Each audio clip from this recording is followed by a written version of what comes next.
Good morning. My name is Rob Mattern with Mattern, and I am honored to be here with the Allan Thompson, CAO of Mayer Brown. Allan, how are you doing there today? I'm doing just great, Rob. Thank you for the amazing introduction. No one else has ever greeted me in such a way, but I appreciate it. I'll send you the Oh, $5 later. oh, a lot more than $5, Al. Okay, our discussion today is going to be about outsourcing, perspective from the inside.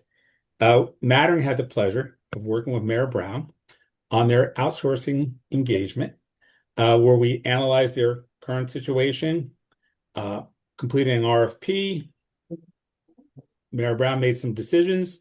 We implemented those decisions, and we're actually involved now in assisting the firm in managing, governing the contracts that are in place. So, going to be a great topic, a lot of great questions. And but before we begin, I just want to just go through some housekeeping rules. If you're make sure you're muted. Everyone should be. Um, okay, that's number one. If you want to ask a question or participate, please make sure to take yourself off mute and introduce yourself. Please feel free to submit questions throughout using chat or take yourself off mute and ask those questions. And lastly, probably the most important thing is, again, this is a lively discussion. We have a excess of 50 people on here. Again, love to hear what you have to say, but if you can't get it in, then please submit it through chat and we will get to it. So, Allan, you ready? I like to follow the rules, Rob, so I put myself on mute. Mute. Yes, Well, I'm ready. Let's get this show on the road. okay. I tell you, Al, why don't you just yesterday we were doing a dry run. Allan really gave the history of outsourcing at Mayer Brown, and I thought it would be a great way to start to talk how they got started into what they did originally and where we ended up um, prior to our engagement. Yeah, I'm happy to share that. Before I get into that, I want to say that Rob has been harassing me for at least 10 to 15 years to work with him. And I'd see him at every roadshow, every COO forum, every CFO forum. And I knew there'd always be an opportunity to work with him and his team. And I'm delighted that we finally took this opportunity to work with you and your team, Rob. That was amazing. But back to Mayer Brown and their outsourcing history. Outsourcing is not new to Mayer Brown.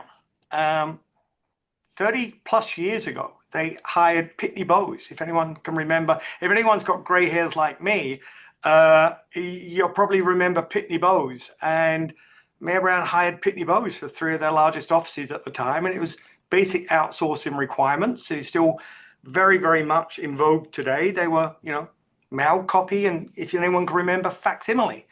And we had whole rooms full of faxes and machines coming out and people running faxes around pre-email. And so it's not a new concept for us. I joined Mayer Brown in 2009, and all of our US offices, worked independently of one another. And so in 2014 or 2015, I've got someone on this call today that will be able to tell me that. So good to see Katie Amaranti on this call. I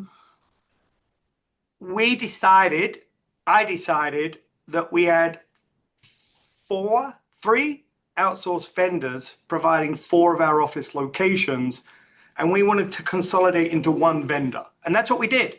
In 2014, we selected a company that would manage our New York office, Chicago office, our Washington, D.C. office, and our Charlotte, North Carolina office. And we all took the decision to go to a new vendor. So there wasn't New York keeping their guys and Chicago having changed.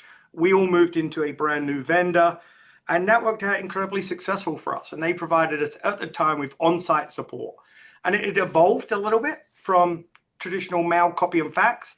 We now had some reception functions. We had some records functions, general facilities functions. And in 2014, we hired this company. And then in 2024, I thought it's time to kind of look into now. We've just had 3 renewals. And I thought it's time to look into the market again to see what was out there. So that's our history, Rob. as a quick backdrop to this introduction.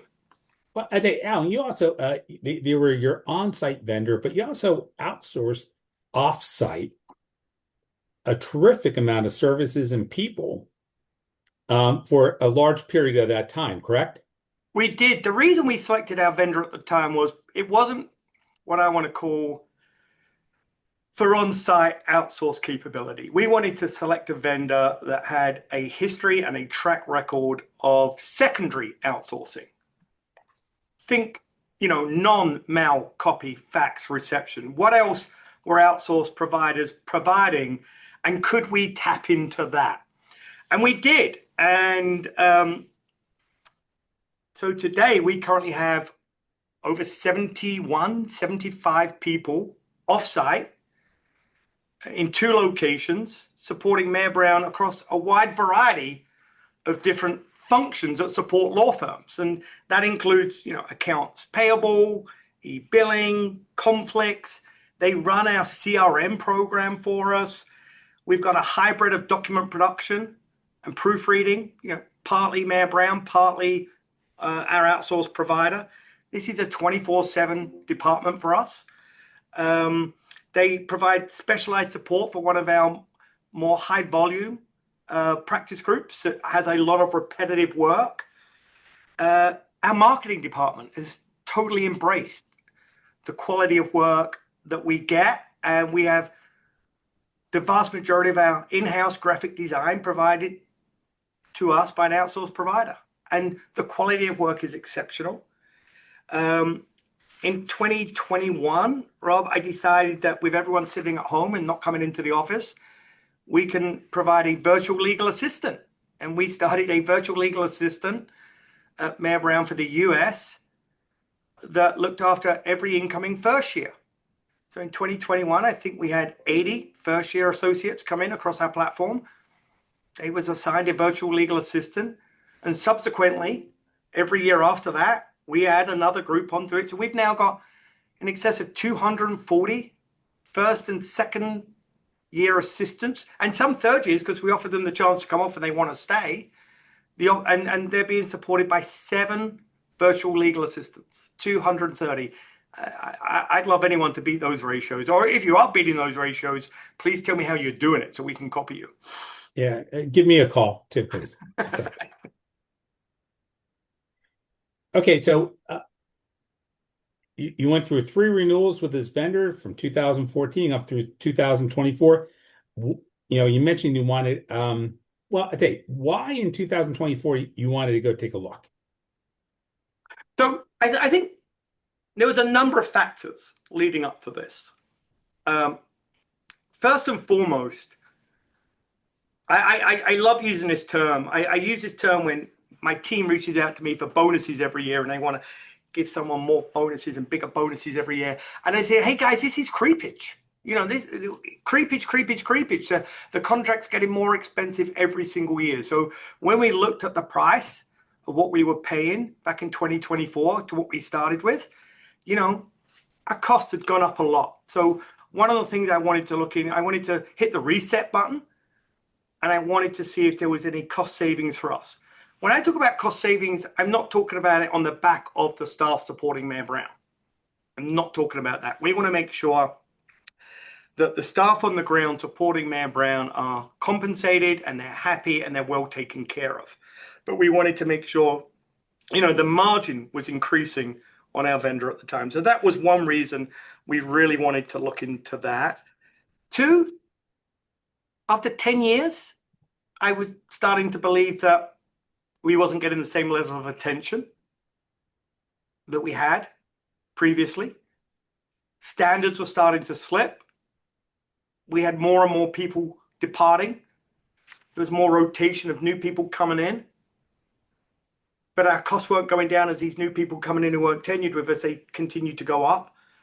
And I also, one of the main reasons, Rob, and as I stated right at the beginning, I always connect with you. You have such a great insight into this industry. I wanted to find out what was going on in the industry, what new players were out there, what new players could support us. People talk about white glove service. People talk about hospitality service now coming into law firms. They're all vogue things to talk about, and they're all important because our clients don't stay at a Motel 8. Our clients stay at, the Four Seasons and the Ritz-Carlton, and that's the type of service they expect when they come into Mayer Brown, and that's what we have to deliver. So these are some of the reasons that I thought it'd be a good time to work with you, to test you, and to leverage on your knowledge and your team's knowledge to help us make an informed decision. And I think we did that. Okay. Well, we're going to get back to that decision, and we're almost a year into that decision, and I want to get your feedback on what's changed. But I think, do you want to talk about the process that we went through once you hired Mattern? And Yeah, I'm happy to do that. Some of the other reasons also, before I get to that, we wanted to look at our invoicing collectively as well. So these are other Mhm. decisions that we wanted to look at. We wanted to make sure, the reporting instructions were coming to us in a way that were user friendly and timely.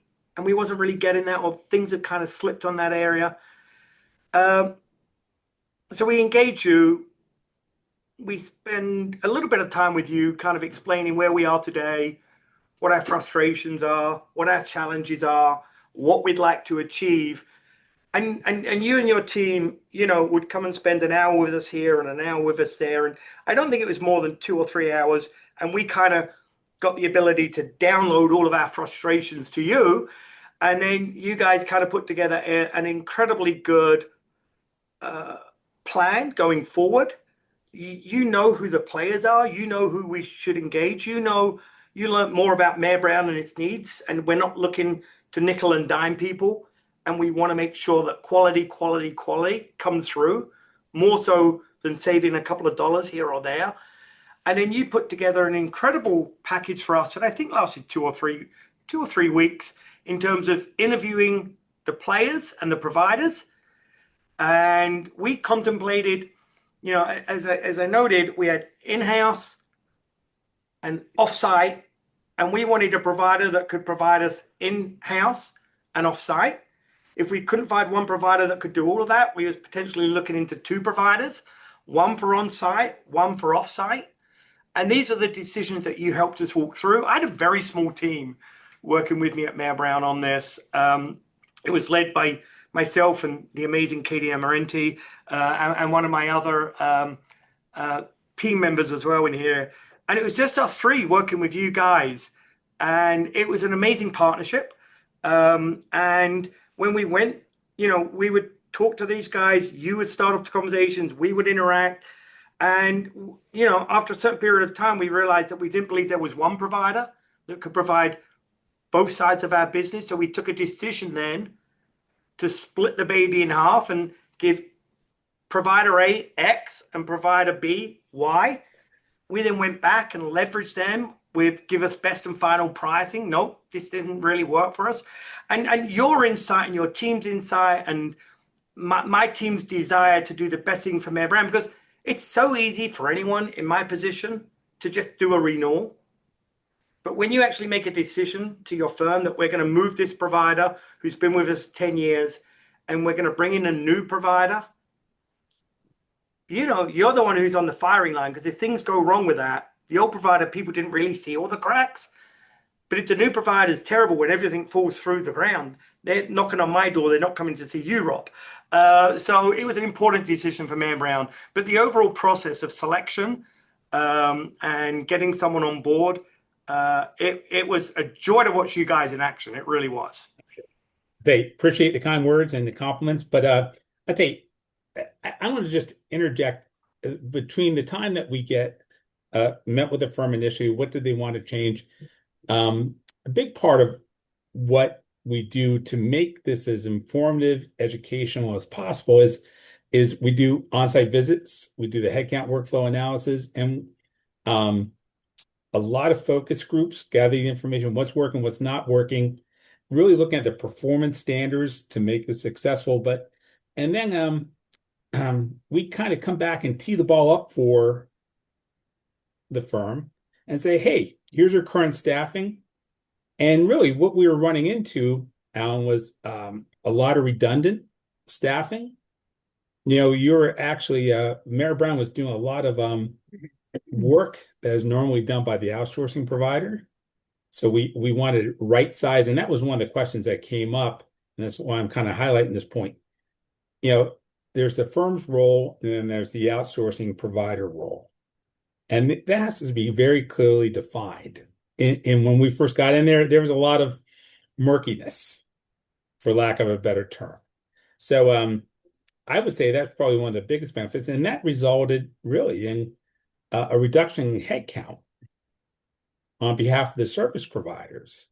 Because really, Mayor Brown was doing either Mayor Brown's going to provide that or the outsourcing provider is going to provide it. There's a lot of redundancy. The firm was ready to give up in some areas, other areas they weren't. So we had to kind of put those pieces together. But there was a lot of overlap.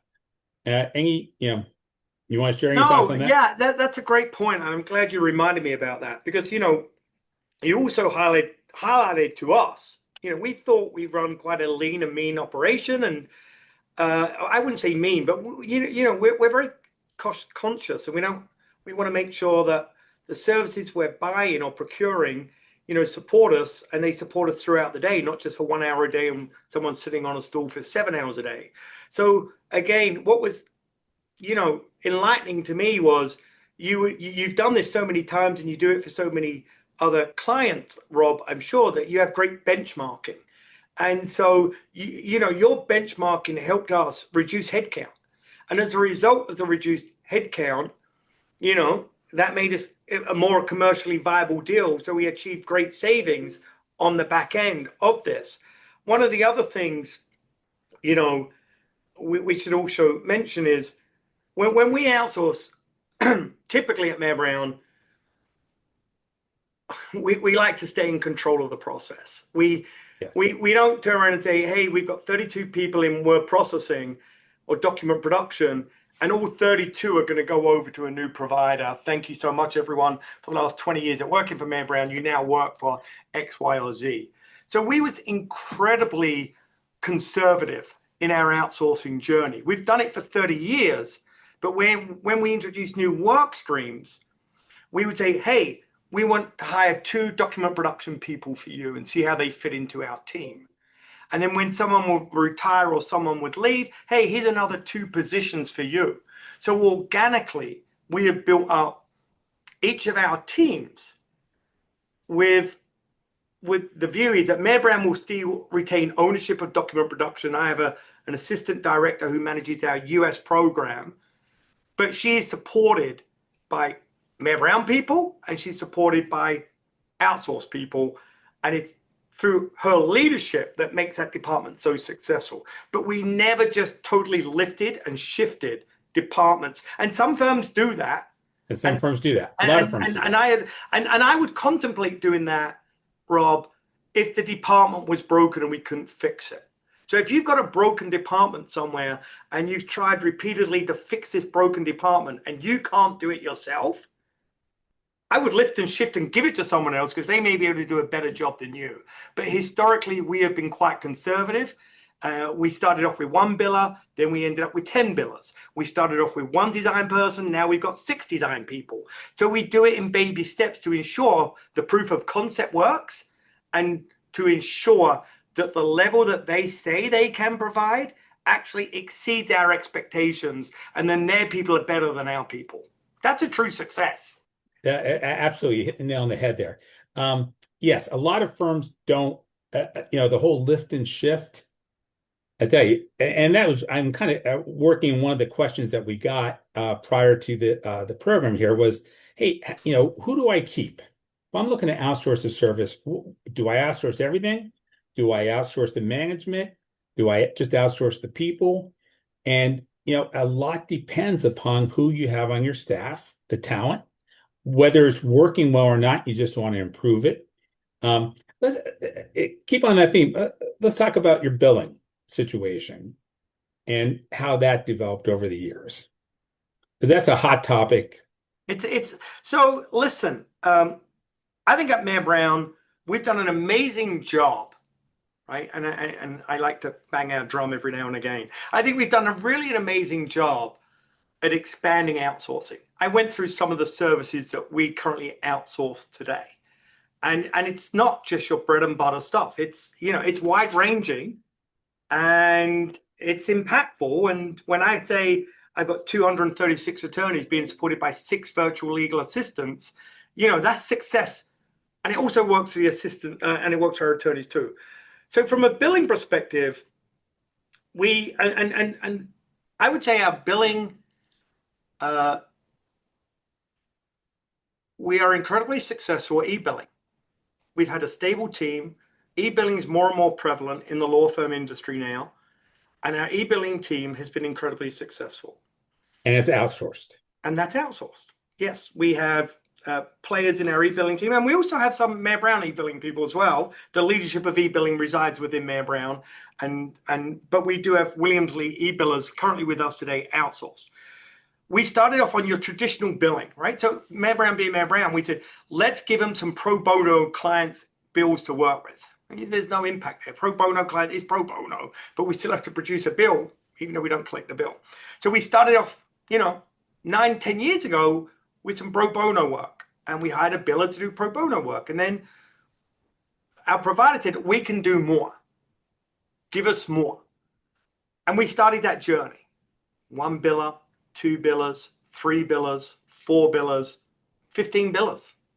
Now we've got a large amount of billers, not just looking at pro bono invoices anymore. They're working for us.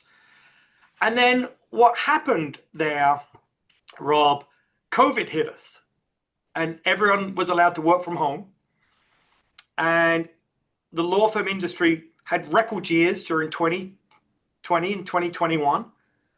And they were busier than they've ever been because there was no vacations, there was no theater, there was no restaurants, so people just worked. And we saw a huge amount of turnover, just a huge amount of turnover within the billing team that we built up with our provider.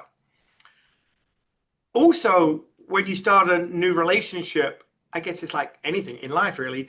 When you start a new relationship, everything's rosy, everything's very happy, everyone's eyes open, moving forward.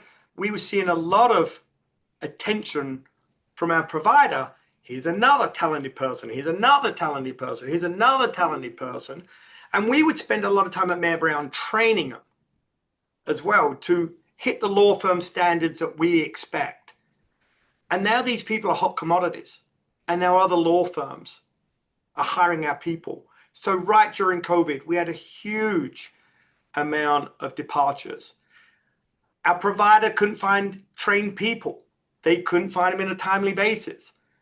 Our own leadership was now getting frustrated with the turnover and bringing in people who didn't have the necessary skills and development and background training. And they felt that they was having to start all over again. So unfortunately with our billing team, you know, we started off with 1, we grew it all the way up.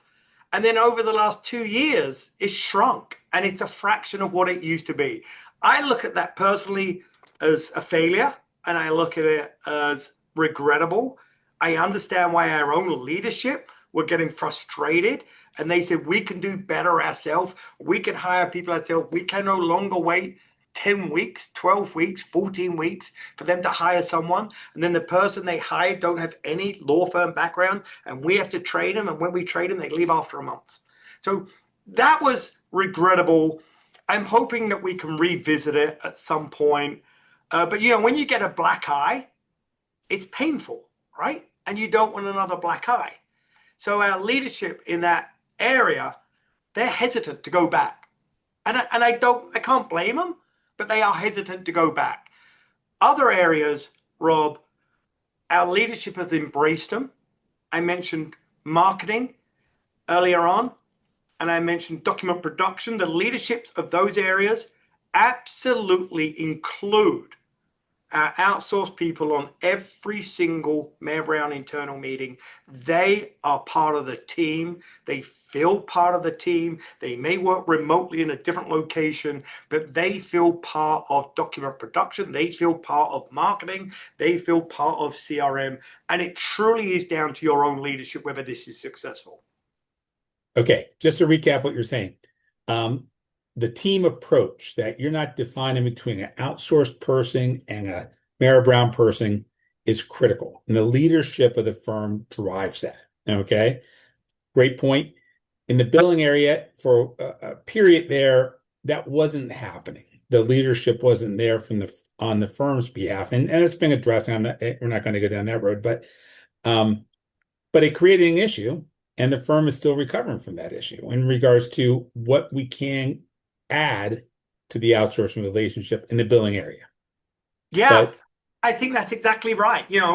Our plan was to continue as someone would depart a Mayor Brown position. Well, hand it back to Williams Lee if they're providing us the support, or the provider if they're providing us support. It ultimately stopped, and that relationship become fractured from a Mayor Brown perspective and an outsourced provider perspective, and we tried to get it back together, but ultimately it became damaged to the point where we didn't believe it was in the best interest of both parties. I'm not proportioning blame here. From both parties, we thought it was best to, okay, let's rebuild this department back in Mayor Brown. And that's what we've done. okay. Okay, so we get through the process, vendor interviews, best and final, nailing the contract terms, and it comes down to decision time. Yeah. Okay. You guys help us on this, right? So Well, you we're guys, unbiased. We're not making a recommendation here, but we're assisting with the decision. so And this is a funny story, everyone. We asked Rob and his team to notify our existing provider that we've engaged Rob and his team, Mattern. And the president, the COO of our provider, phoned me up and said, "What have you done hiring them? You didn't need to hire them. We could have worked something out." There was terror from our current provider that we've hired Mattern. And I said, "Listen, we've hired them. They're going to help us. You've got nothing to worry. This is why we've hired them." So I explained why we hired them. So we decided to split the baby. We decided to go to a brand new vendor for 4 or 5 of our offices in the US providing on-site support. And that was a brand new vendor for us. And we selected this new vendor because we'd lost a little bit of faith and trust, and I can come to that later, with our existing provider. And our existing provider was taking their eye off the ball when it came to on-site support. And they saw more value. This is my opinion, maybe not theirs. They saw more value in their offsite support and more value in hiring billing people and marketing people because they were higher compensated individuals as opposed to your traditional mail copy fax and reception. So we took the difficult decision to move to a brand new vendor. It's been a year ago, and we also kept our existing supplier for our offsite support, and we still have that relationship today. We managed to achieve savings on our existing vendor. Their actual monthly fees came down. I mentioned right at the beginning creepage. So they recognized that they had to bring their value down. And we got great incentives right the way, they was offering us huge incentives to stay with them.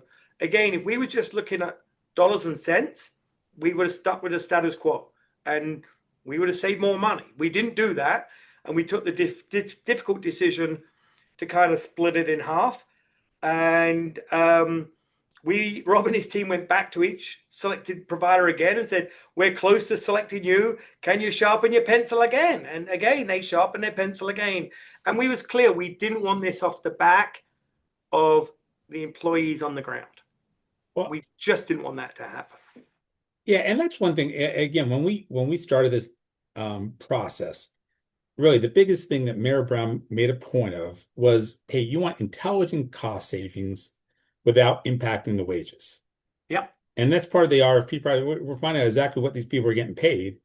And we monitor it and make sure, it's accurate and it's meeting the benchmarks and really above market average.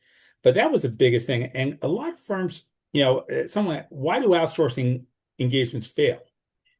And number one reason is they're trying to save money, and where they're taking the money is the wrong place, and it's the wages that these people are getting paid. And it's Yeah, so just been my quick massive turnover. response to that, Rob, my quick response to that is any one of our clients, you've got an amazing guest list here today, right? Any one of our clients can find another lawyer cheaper, but they still come to us. And they come to us because we've got a reputation in the marketplace for providing exceptional legal work, just like everyone else on your client list today. You can always find someone cheaper, but cheaper isn't always the best. And that's never been my guiding principle, to find the cheapest. We want to find the best in class, and we're willing to pay for it. And this is a service line that they can manage, they can provide better than us, or they can complement what we have. And I think that's anyone considering outsourcing today, if you're looking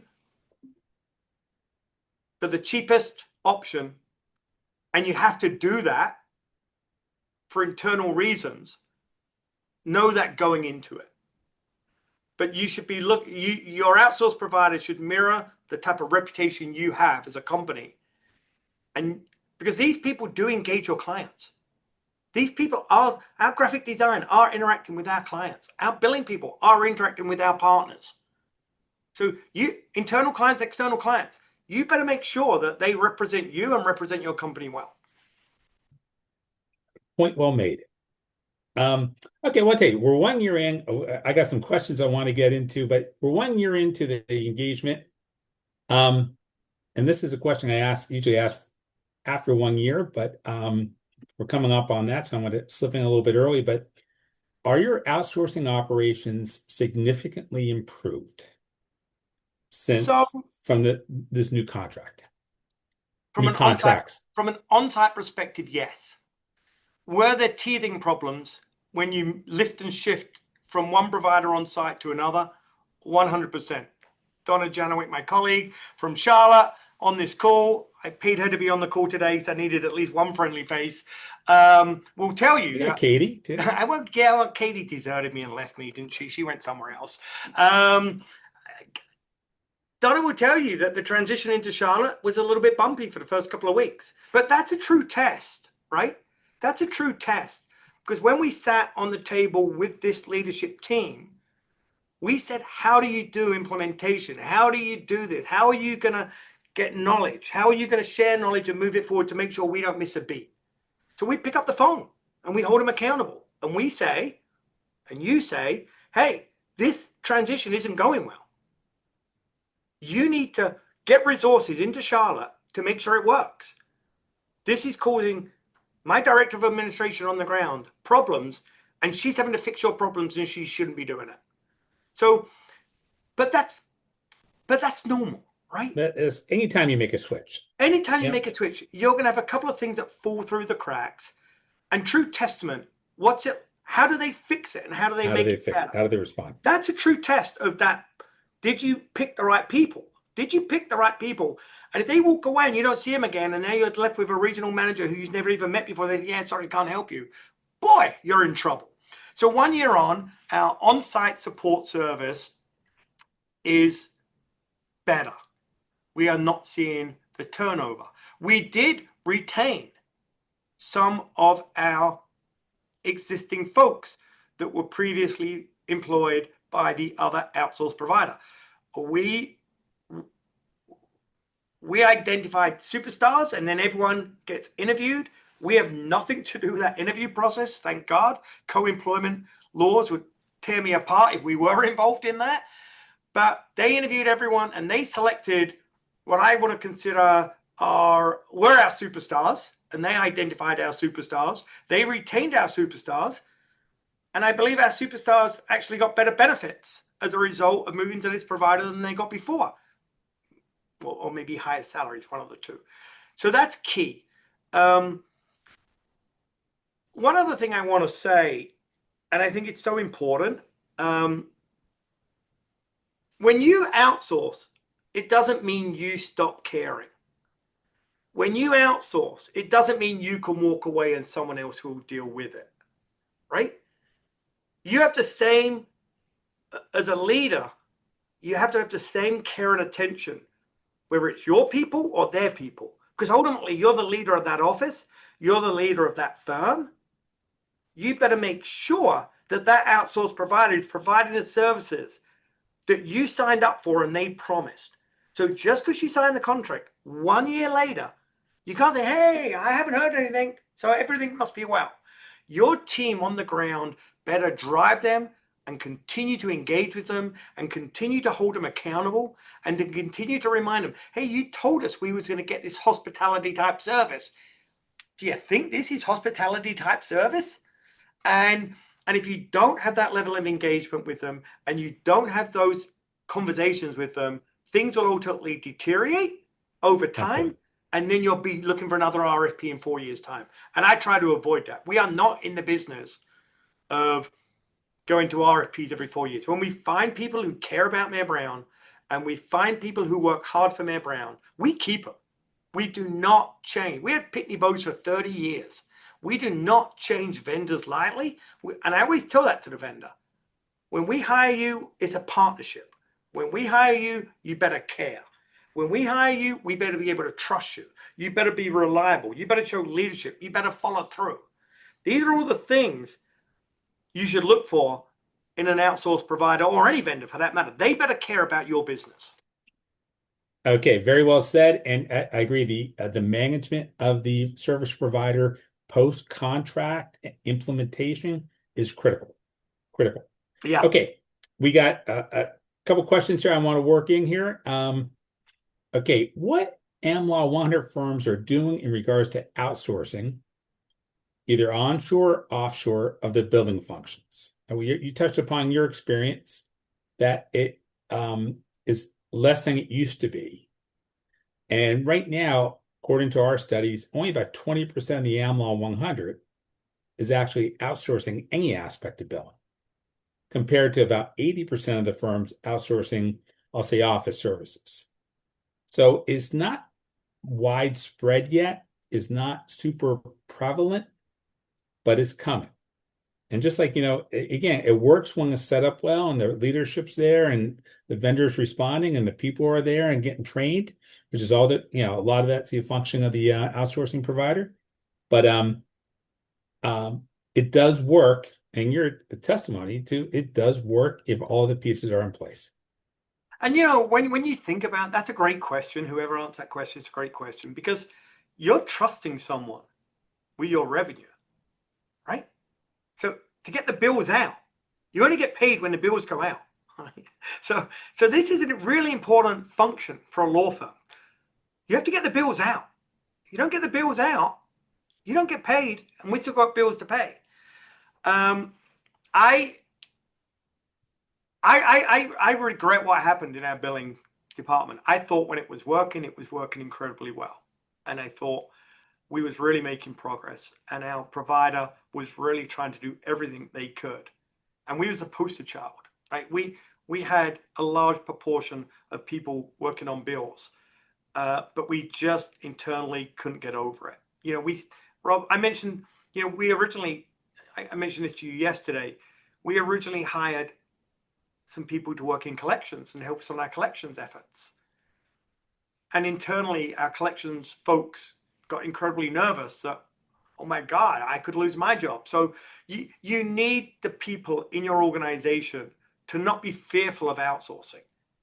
And in some cases, individuals will become fearful of outsourcing because they think I could be next. It's a human, right? It's a natural human fear. But so from a senior leadership perspective, we own every single work stream that we have with our providers. CRM, we own it. Graphic design, the leadership sits here. And we have no plans to move that. We trust our leadership, but we want to give them the right people with the right skill set. And we don't care who that is. But the billing one, I can see more and more people doing, maybe moving into that area. But it's a hard one. If you're a CFO and you're under the cosh to get the money in or get the bills out, We've spent 2 years the last 2 years, we employed outside consultants to look at our billing function. So we've looked at our billing function for the last 2 years. And, we just had a record breaking year at Mayer Brown, and faster, getting our bills out faster, getting our money in faster. So the last 2 years, we've been looking at that internally as an area that we thought needed to be improved. And we're seeing that improvement and it's working. But boy, it's a tough one for people to deal with. Okay. Retaining outsourced functions in-house, or the employees of the outsourced functions. And we've kind of walked through this. And again, I think we answered this. I just want to make sure that, someone's asking, hey, who do I keep? Who do I outsource? Okay, So what functions? my And view on this is I've given you examples today of many, many different areas where we have at Mayer Brown have considered outsourcing people. We don't do whole scale outsourcing of function. And I think my rule of thumb is if something truly is broken and you can't fix it, and from your own internal clients that this department is broken, that's an easy low hanging fruit for people to consider to outsource. If you've got Mayer Brown's average word processing had like 37 years of tenure. So we know we've got a lot of retirements coming, right? We know over the next 2 or 3 years, we've probably got 5, 10, 15 people that's going to retire. That's an opportunity for us to move this to our outsourced provider that is providing us exceptional service and support in that area. So we look at it case by case, and we look at it department by department, and it really is an individual decision. But if something's broken and you can't fix it, that's an easy one to deal with. okay. One last point. Really, we got just want to hear your viewpoint on the whole MSO model. That was submitted by someone that, again, MSO is where the lawyers are the lawyers. The firm's owned by the lawyers, but all the support functions are outsourced. Yeah. So I don't know. I'm looking to see if I recognize any names on the right hand side of this screen. That model could never work at Mayer Brown, right? So, we had a librarian that was here 50 years. We've got our secretarial that's got 36 years of average employment at the firm. People care about Mayer Brown, and we care about them, right? So we rely on this team and an incredible business service support team to help our incredibly talented attorneys do what they do today. So the thought, it's a fascinating question. The thought that the attorneys are company A and then everyone that supports them are company B, I don't know whether that could ever work at a firm like Mayer Brown. I just don't think it could. We're too big, 26 offices, 3 continents. How do you do that? We've got 7 offices in the US. 70% of our attorneys are in the US. I just don't see that. I could never see that concept working for Mayer Brown. I'd love, whoever raised that question, and if you're considering it, I'd love to spend 30 minutes talking to you about this to find out how that would actually work. 'Cause I'd be fascinated to hear your thought process and how this will be structured for your company.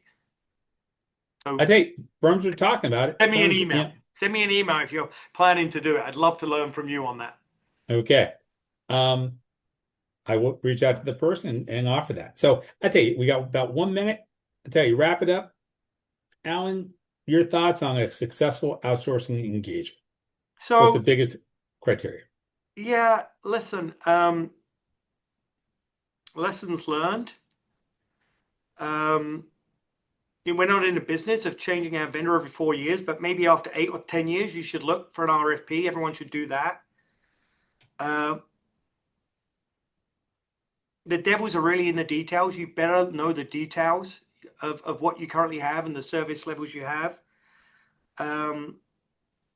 When you work with outsourced providers, you've got to stay present with them. Good, engaged leadership. You need that internally from Mayer Brown. My closing thoughts, Rob, I'm going to throw this right back at you. You've made many pitches to me throughout the years. Let me help you with records, Alan. Oh, Rob, I'm good. We've got a great records deal. Yeah, you can't beat us, Rob. And I will say this to you and your team: you're exceptional. I mean, the Okay. value and support that you created for me, Katie, and my other facilities manager was absolutely remarkable. You was detailed orientated, you was timely, your knowledge of the market, a great partner. And that's what we want from any of our vendors. But you made this entire process for us incredibly good. And we're thankful for you doing that. Okay.